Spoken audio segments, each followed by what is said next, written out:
नीति वचन 14 अध्याय।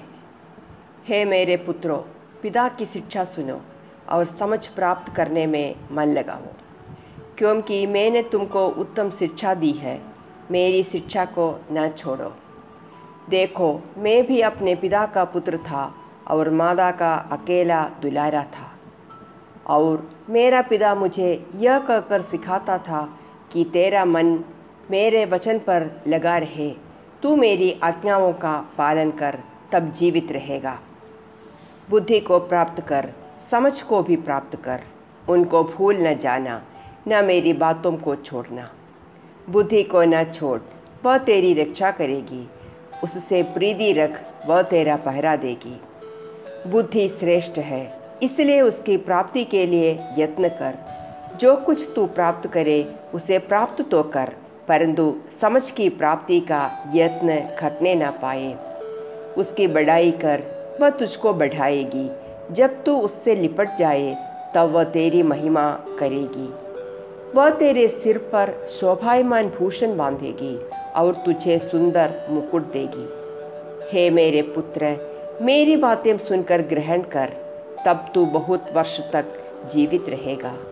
मैंने तुझे बुद्धि का मार्ग बताया है और सीधाई के पद पर चलाया है।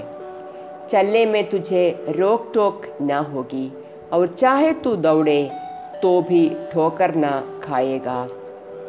शिक्षा को पकड़े रह, उसे छोड़ न दे, उसकी रक्षा कर, क्योंकि वही तेरा जीवन है। दुष्टों की बाट पे पाँव न धरना और न बुरे लोगों के मार्ग पर चलना। उसे छोड़ दे, उसके पास से भी न चल, उसके निकट से मुड़कर आगे बढ़ जा। क्योंकि दुष्ट लोग यदि बुराई न करे तो उनको नींद नहीं आती, और जब तक वे किसी को ठोकर न खिलाए तब तक उन्हें नींद नहीं मिलती। वे तो दुष्टता से कमाई हुई रोटी खाते और उपद्रव के द्वारा पाए हुए दाखमधु पीते हैं। परंतु धर्मियों की चाल उसे चमकती हुई ज्योति के समान है, जिसका प्रकाश दोपहर तक अधिक अधिक बढ़ता रहता है। दुष्टों का मार्ग घोर अंधकारमय है, वे नहीं जानते कि वे किससे ठोकर खाते हैं। हे मेरे पुत्र, मेरे वचन ध्यान धर के सुन और अपना कान मेरी बातों पर लगा।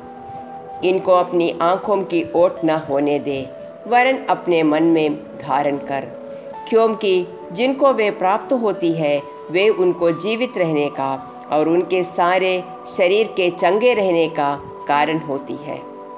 सबसे अधिक अपने मन की रक्षा कर, क्योंकि जीवन का मूल स्रोत वही है। टेढ़ी बात अपने मुंह से मत बोल, और चालबाजी की बातें कहना तुझसे दूर रहे। तेरी आंखें सामने ही की ओर लगी रहे, और तेरी पलकें आगे की ओर खुली रहे। अपने पाँव धरने के लिए मार्ग को समथर कर, और तेरे सब मार्ग ठीक रहे। ना तो दाहिनी ओर मुड़ना और न बाई ओर। अपने पाँव को बुराई के मार्ग पर चलने से हटा ले। जय मसीही।